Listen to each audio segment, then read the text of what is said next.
Jai Hind, Brigadier Hemant Mahajan. Subject today is India's bold and proactive diplomacy, which is protecting India's national interest, be it in the field of energy, be it in the field of food, be it in the field of economy, be it in the field of strategic aspects, be it in the field of defense diplomacy. We have been able to protect our national interest in all the fields by using a bold and a proactive diplomacy. Uh, Let us start now. United Nations General Assembly's meeting is going on. Last 7 days the meeting has been on.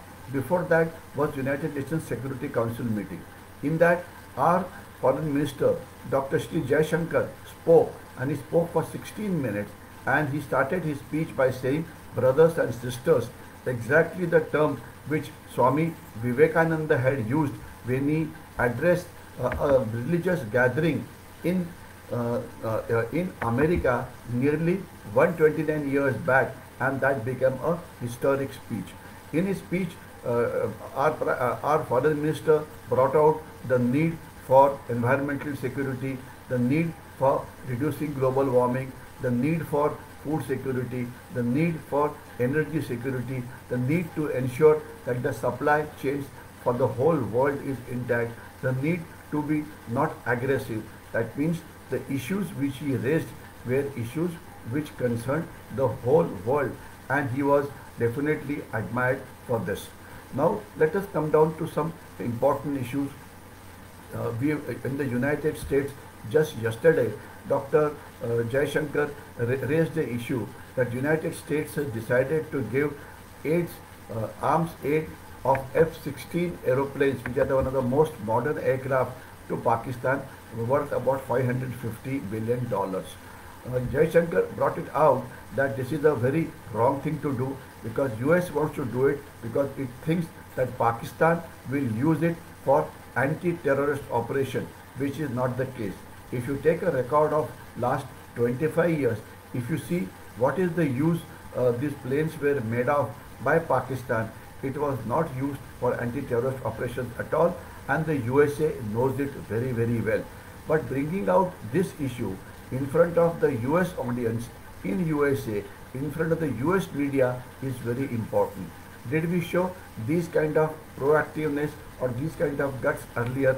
Remember a few years back, Barack Obama, American president, had come to India. He was addressing our parliament, and there he started advising us on human rights issue, and no political party, no leader at that point of time had the guts to say, Mr. Obama, you look at human rights in your own country first before you start advising, because somehow USA, Europe and many other Western countries thought that they had the moral, they were superior to us, they had the moral rights to advise us on many issues. This is not the case. Today, India is the fastest growing economy. It is the 5th largest economy. It is, in terms of PPP, purchasing power parity, it is the 2nd largest market. So the whole world needs you. I repeat, the whole world needs you. And we have never been an aggressive power. All our history shows that we have stood for peace. I'll just give you another example as far as peace offensive is concerned. As far as the US is concerned, a few days back or few weeks back, a video went viral in which American President Joe Biden comes from behind, running. He wants to talk to our Prime Minister Shri Narendra Modi, and then Shri Narendra Modi turns around and shakes hands with him and smiles. So this basically shows that how keen he was to talk to Shri Narendra Modi. Now, we telling America by doing a wrong thing that they are selling this aircraft to the Pakistanis, it requires guts, but has it harmed our interest? No. As far as we are concerned, our technology cooperation with America continues, and America has just now said that they support India's candidature in the United Nations Security Council, where there are presently only 5 permanent members, and they want India to become a permanent member of the United Nations Security Council. So, despite telling Americans, as to what we think of him, nothing has changed as far as our protecting our interest is concerned. Now take the case of Russia. Our Prime Minister had the guts to tell Mr. Putin, who is one of the toughest leaders in the world, and tell him that war is not an option as far as Russia and Ukraine are concerned. Imagine telling this to Putin. And what was Mr. Putin's response? Putin's response was, yes, he says, yes, we understand India's concern and we'll finish off the war in a short while. Well, that is not likely to happen, but the fact is that he accepted India's position. Have we harmed our national interest with respect to Russia? No. Russia is still supplying us oil, still supplying us gas. Oil is almost about 30% cheaper. We have got a benefit of nearly 35,000 crores. So it has given us a tremendous advantage in ensuring our energy security, because 85% of our energy is sourced from outside. Also, Russia is keen as far as arms cooperation is concerned. Russia's foreign minister Larev, who was present in the United Nations General Assembly, supported our candidature for a permanent membership of the United Nations Security Council. So we tell Russia to behave, and Russia still does not get angry with us. They are keen to carry out further cooperation with us. Now let us come to some other people. France, which is one of the important members of UNSC. There are only 5 members of United Nations Security Council, and France is one of them.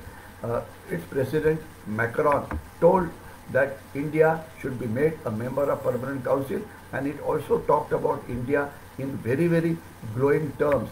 It said that that they would like to improve our relationship in India. Okay, and he has praised India for its various policies, especially the handling of Corona, etc. And he took Prime Minister Modi's name in the United Nations General Assembly, and this is an important event simply because the point is, how many people has France praised in United Nations General Assembly? Nobody except India. Also, remember, many countries inside the General Assembly of United Nations during their speech have mentioned India. For lack of time, I'll just mention few. Britain's fresh Prime Minister Liz Truss has said that India and Britain wants to improve its relations with India. Now France, I've spoken about the France Prime Minister. The German Vice Chancellor also wants to improve relations with India. Portugal's President has taken United Nations, has taken India's names in United Nations, praising us. Ukraine's President, Guyana, which is in in Africa, they have taken our name. Turkey, who's actually enemy number 1, he's taken our name. Mexico, Venezuela, who are a part of the American continent, they have taken our name, praising us. Mexico's President Luis Ebrard has actually given a proposal that as far as Russia and Ukraine war is concerned, he wants a committee to be formed in which India's Prime Minister Narendra Modi should be the chief, followed by Pope Francis and the United Nations Secretary Antonio Guterres. Now imagine, has anybody proposed name of anybody else for this kind of an important job? Nobody else. So obviously it shows that India's stature is rising, our economy is rising, our strategic this thing is rising. What is important is India had a strong army earlier also. India was a reasonable economy. India is the biggest democracy in the world.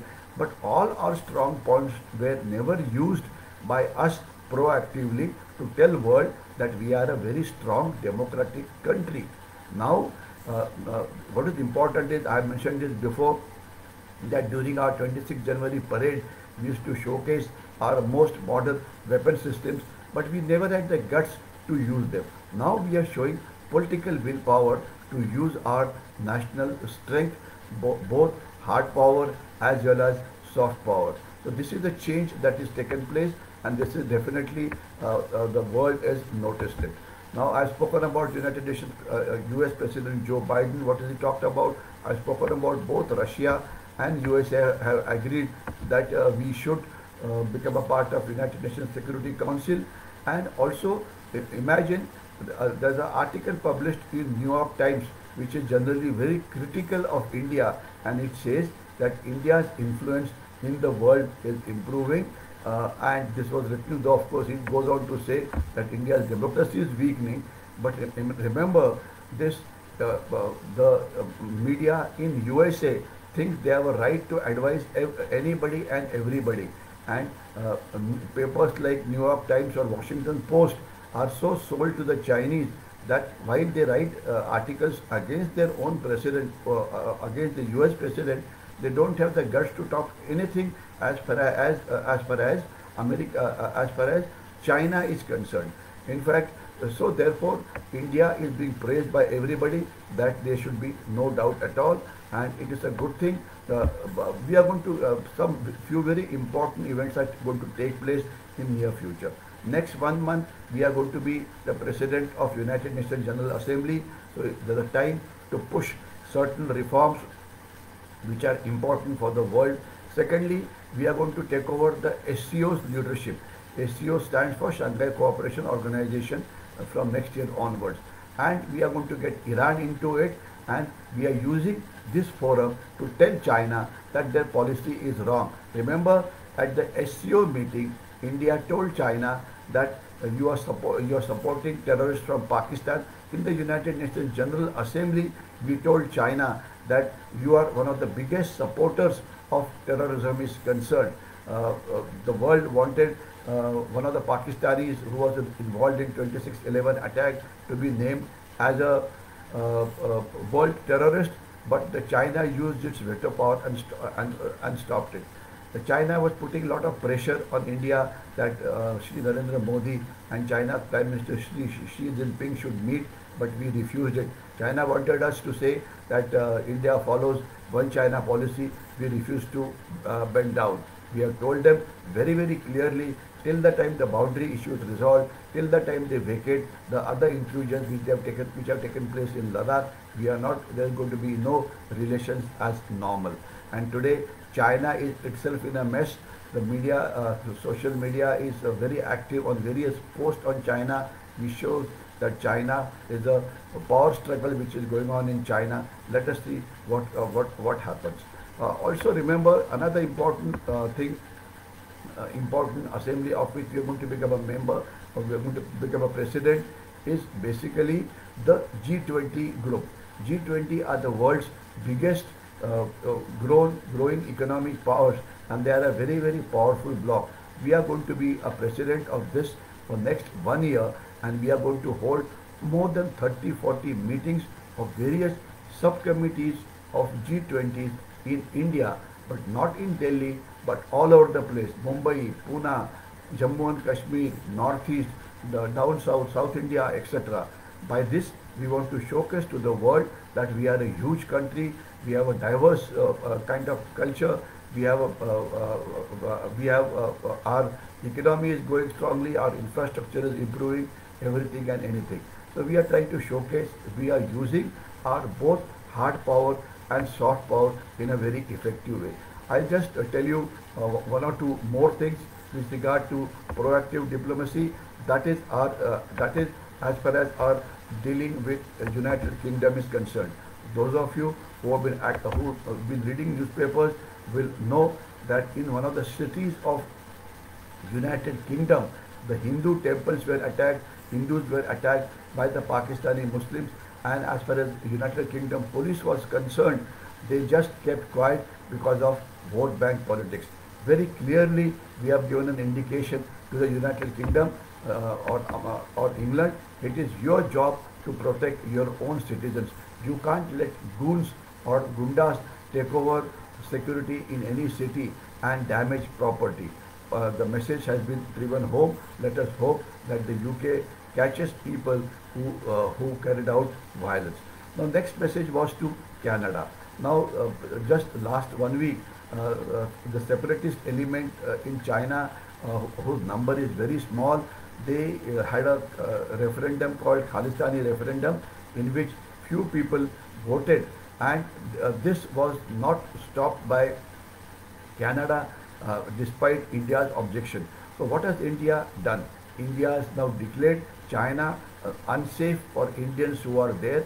Large Indian community is there, so we declared it unsafe. We have declared it. We have said that this country is not safe as far as tourism is concerned. This country is not safe as far as education is concerned. Now this was a big shock for Canada, because Canadian newspapers wrote an editorial saying, are we to be compared with a country like Iraq or Iran or Pakistan, where you have to issue an advisory notice? Well, it was a clear-cut message given to Canada that you better behave, look after India's national interest, otherwise we will use diplomatic power that we have at our disposal. Therefore, in this last 1 month, we have used proactive and bold diplomacy and protect our interests both in economic terms, energy security, food security, as far as Corona cooperation was concerned. So therefore, the world has started noticing that India is now an important member of the international community, and they will take care of how India feels, what India feels, and India's opinion in the world. Various institutions will matter. And at the same time, where is China today? China, who is our #1 enemy, is nowhere. They are world's enemy #1. I repeat, world's enemy #1. And where is Pakistan? Nobody talks of it also. Pakistan's Prime Minister Shahbaz Sharif has said that the world considers Pakistan as a beggar. Any country which gets a call from Pakistan thinks that Pakistan is going to ask for economic aid. So these countries are nowhere, and definitely India is prospering. I'll stop here. Thank you and Jai Hind.